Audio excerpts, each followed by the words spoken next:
টেলিকমে চলে এলাম আমরা। তো দেখি উজ্জ্বল টেলিকমে এখন কি হচ্ছে। আমরা স্টোরে ঢুকছি এই মুহূর্তে। তো এটা আবার কি কাণ্ড হচ্ছে,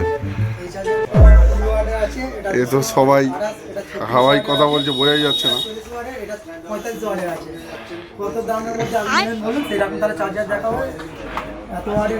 চার্জার আছে এবং এটা আপনার জিরো ডাউন পেমেন্টের মধ্যে চলে আসবে। ये क्या है?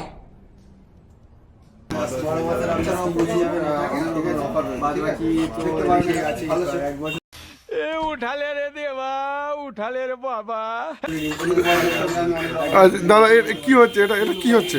আপনি সামনে কাস্টমার নেই, আপনি কথা বলছেন হাওয়াই, কার সঙ্গে কথা বলছেন? বলছে দাদা আমাদের দোকানের অনার যিনি আছে উজ্জ্বল দাস, উনি আমাদেরকে বলে দিয়েছেন যে দোকানে নেই এই মুহূর্তে। তো বলেছেন যে কাজ প্রত্যেকে যেন করে, সেটাই ওনার ভালো লাগবে। প্রত্যেক কাজের মধ্যে জন্য ব্যস্ত রয়েছে, কাস্টমার আসেনি সেটা কাস্টমারের ব্যতিক্রম, তাহলে কি আমরা আমাদের কাজ করবো না? আচ্ছা मस्त जोक मारा रे, ये हंस रे हलकट हंस। আচ্ছা সেজন্য আচ্ছা আমাদের আচ্ছা কাজ চালিয়ে যাচ্ছে। ঠিক আছে। এই দাদাটা কি করছে দেখি। মানে এই ফোনটা দাদা ফাইন্যান্সের কাকে বোঝানো হচ্ছে দাদা? তো কাস্টমার আছে, কাস্টমারকে বোঝাচ্ছি দাদা দেখে। কোথায় কাস্টমার, কোথায় গেল?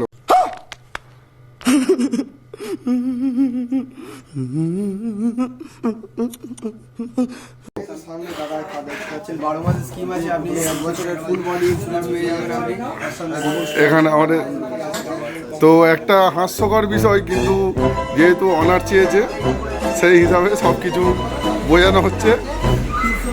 বিষয়টা সত্যি ব্যতিক্রম বিষয়।